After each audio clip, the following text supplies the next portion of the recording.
good afternoon, good morning. Welcome to the NAACP Health Committee's web series, COVID Conversation. My name is LaShonda Davis, and I am a member of the NAACP Health Committee, Richmond, California branch. This evening, we'll be in conversation with Mr. Aaron Whitlow. It's a pleasure to talk to you this evening, Mr. Whitlow. How are you? And please introduce yourself. I'm doing well. My name is Aaron Whitlow. I am a father, a son, a business owner, a general contractor by trade, and I guess hate to say it, but now a widower. So I guess that's what we're here to discuss. Yes. So this interview conversation is really focused on when folks lose their loved ones. And we know oftentimes we have our loved ones being impacted by terminal conditions, but I also want to take time to focus on those who are left behind, those people who are also the caregivers. And so this conversation will focus a little bit on your loved one who you have lost, but it's also going to really try to highlight you as a caregiver during a pandemic and kind of juggling all of these different hats that you had to juggle. So the first question, tell us a bit about your wife, who she was, and how she moved in the world. Well, my wife's name was Tanya Whitlow, Tanya Culliver Whitlow, to be exact. She was, a beautiful spirit. She was a mother, a wife, a daughter, an aunt, a mentor to a lot of people. She ran a program. She actually designed, developed, and grew a program in the engineering dean's office at UC Davis over 25 years. Well, actually over the last 7 to 8 years, but she was a lot to a lot of people. Yeah. Okay, thank you for that. And let me not forget an artist. Absolutely, a dancer. Great, thank you for that. Now, share some aspects about your journey as providing care to Tanya. And you can start anywhere in the journey. Well, I guess we could start in the beginning. The journey began in 2018 when she was diagnosed with triple negative breast cancer. During that time, I was made myself available, should I say. I made myself available to make it to all of her doctor's appointments so we can understand everything that they were telling us. Obviously, as the patient in a situation like this, you're not able to focus on all of the information at once. So it's always best to have two sets of ears there. And I'm a pretty intense listener and like to know a lot about the details of things. So that was how it began. Went through the process of 2 surgeries, radiation, and a 1.5 years of chemotherapy. Was stage 2 when she found it, and got through the process. And 1.5 years later, it was actually almost 3 years later, it came back with a vengeance. And that's when the real work as a caregiver began in March 1st of 2021 of this year. So from March 1st, 2021 until the day that we lost her, which was Mother's Day, May 9th this year, it was actually be 6 months this Sunday from the day. But that was the time where the caregiving was the most crucial and the most demanding. The process was pretty intense. Just to be blunt, it was an ugly process. It was an unfair process. She didn't deserve that. But within that process, there's a lot that has to be done. So I'm juggling just beyond the COVID thing, just the fact that you're dealing with the day-to-day caregiving of a loved one that is losing their faculties on a daily basis, as well as dealing with all of her doctor's appointments and the insurances and the retirement and the, everyone that was coming to the house. I mean, there was quite a few different things going on.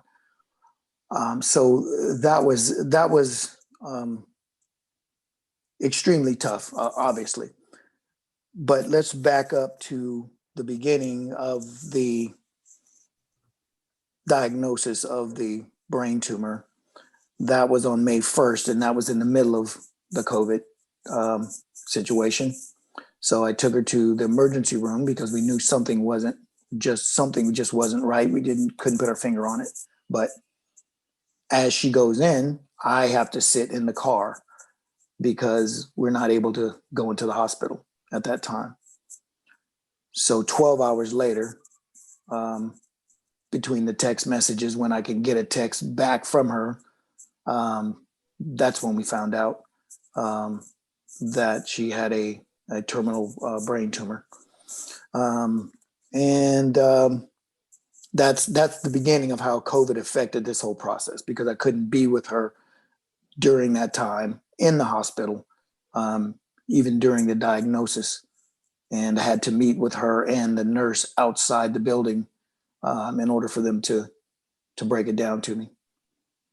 So that was the first thing that happened, Okay.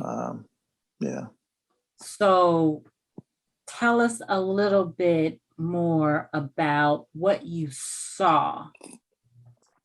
We're in the pandemic. You're having to wait outside. So this is completely different for you. 12 hours, you said, without being near her and having that opportunity to listen in to what they're saying and what the tests are, and just being in the room, it kind of removed you from that. So what else did you see in terms of how her care was impacted by the COVID cases? Well, from that particular day, I couldn't see much of a difference because, again, I wasn't able to be there, which was completely new for me because I'd been to every doctor's appointment up until that time. So you're not able to just give that moral support and be there like you need to be, This was, again, in March 1st. So this was during the, right in the middle of it, I guess you would say, or right after they had come out and let everyone know that it was here in the States. But yeah, I mean, I don't know that I really could give you any other information other than that, because I wasn't able to be inside with her to know anything different. Yeah, but that was hard to do, obviously. Mm-hmm. That was a big piece to how Yes. you guys were navigating her condition. Yes. So on to the next question. Were the two of you hesitant about getting the COVID-19 vaccine? Or, were you good with it? And when did you and Tanya decide, yeah, it's time to get the vaccination? Well, we were both a bit hesitant at first, of course, just like anybody would be, until you find out more about it. But my parents got the vaccine; they were fine. Her mother got the vaccine; she was fine. They are obviously much older than we are, and when she was diagnosed with the brain tumor, it was a situation where we felt like we had no choice. We needed to make sure that we didn't bring any additional issues to the table that would compromise her even more, because we were looking for a miracle at that point, and we sure didn't need anything else to throw a monkey wrench into the mix. Right, Yeah. right.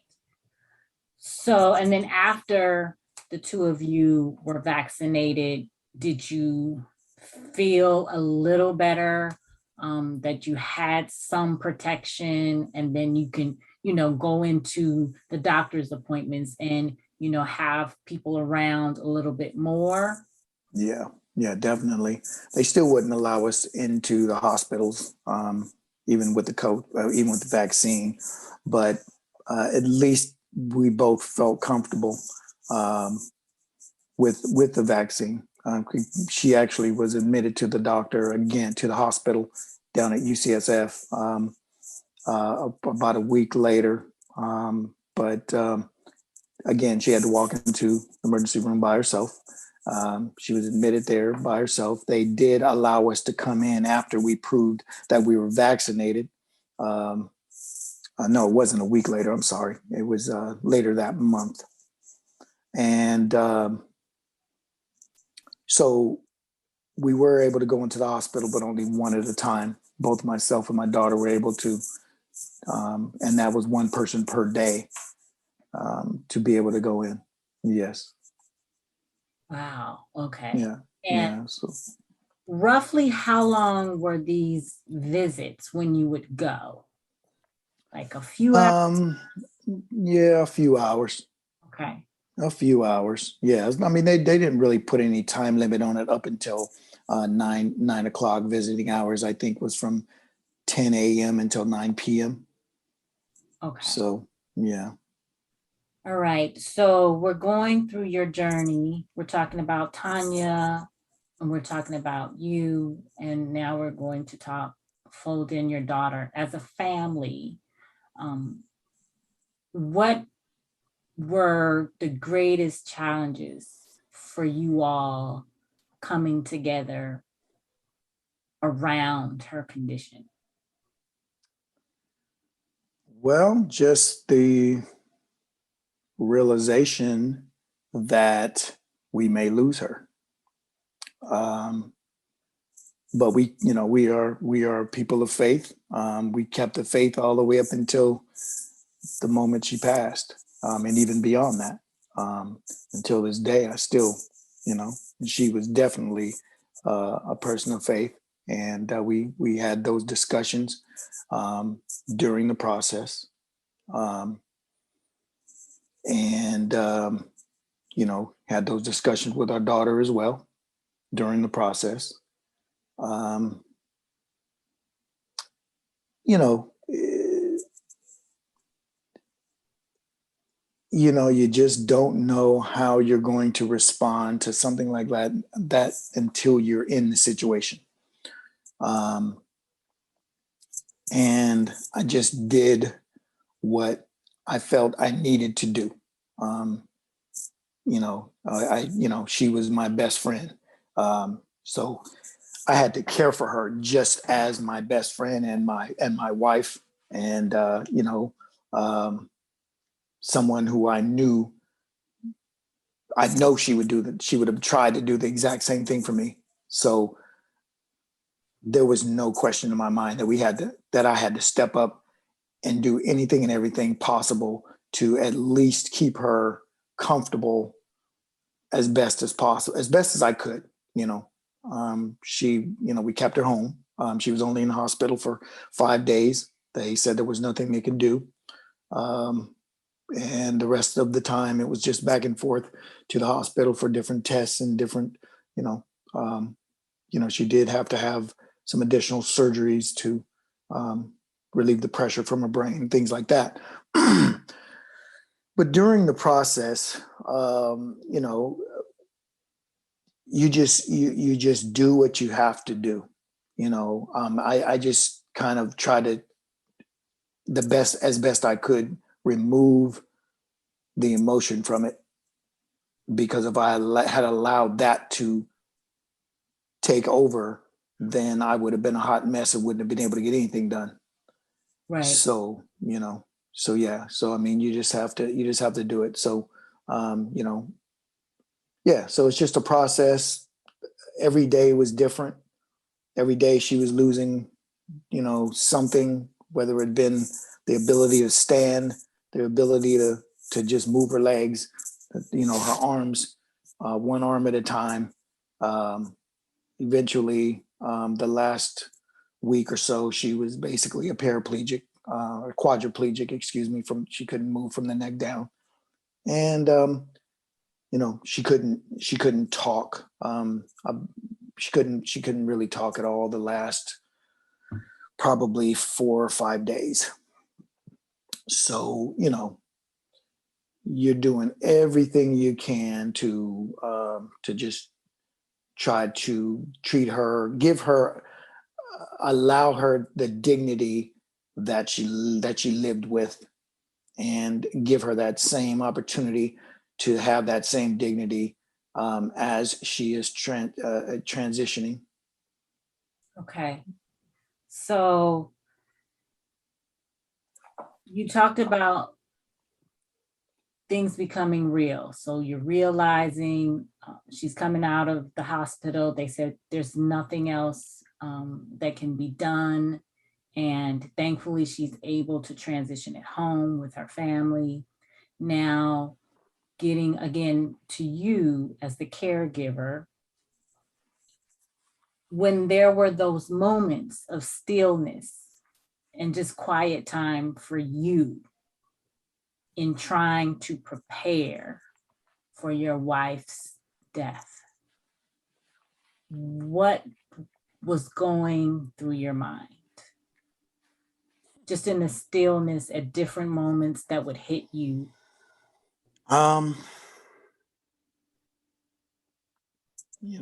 What am I going to do without her? We were friends for 41 years. We met at 15.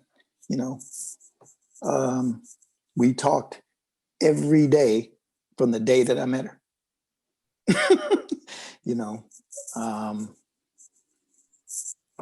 We made 26 years of marriage 10 days, about 10 days before she passed.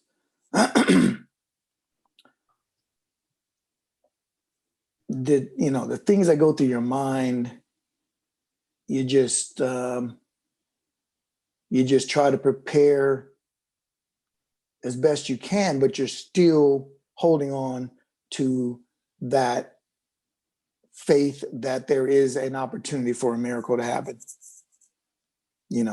And she was a fighter. She was small, she was little, but I'm gonna tell you what, all the way, she wanted to try to get chemotherapy. We talked to the doctor 2 days before she passed away, even though she couldn't talk. We were on Zoom with the doctor, and she still wanted to try to get chemotherapy the next week. She was fighting. I say that she was not ready to go, but she was prepared. She was prepared. She definitely had her relationship with God, and her faith was strong. So You know, that's kind of where I hang my hat to say that I know she's better off where she is now. And she was able to make a huge difference to a lot of people in the 55 years that she was here, more than a lot of people do in a lot more time, you know, during a lot more time on this earth. So the quality of who she was extraordinary. I mean, that, you know, and I'm not saying that because she was my wife, but that was the reason, that's what attracted me to her in the first place, and other people to her as well. Right. So, you know, yeah. But as far as me as the caregiver, it was so in the moment that I just did what I had to do. I can't put it in a plainer way than that, because it's just every day was different. There was something different that I had to face and deal with, and you know, trying to keep my daughter, keep her in faith as well, and keeping her from feeling like that it was all lost, you know, as well. So trying to balance that was quite hard, you know.